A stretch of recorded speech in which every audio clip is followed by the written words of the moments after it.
In this lesson, guys, I will show you how to use the groups that we created in the previous lesson. So before I start doing that, I want to create another group. I will show you to create a group in another way. So if I hit tab here and type group, okay, let's connect that. And now guys, if you come here, you see here we have the group type. I will choose points because I want to create a point group now, not primitive group. And if you click on this icon, now Houdini waits you to select a point. Okay, so I will select the foots and then hit enter on the keyboard. Okay, so now I created a group for the foots. Let's call it foots. Okay,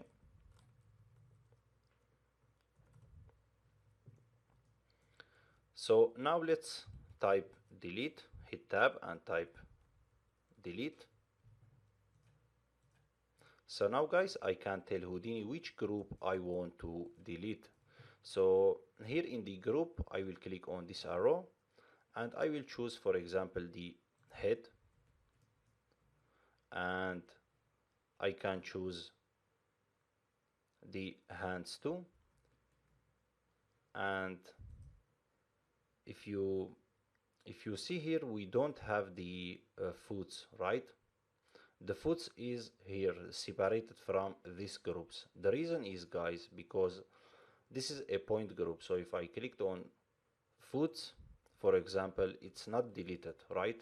The reason is because we set the entity to primitive. So if I delete the foots now, we need now to add another delete node and set it to points. Delete. And now let's connect that.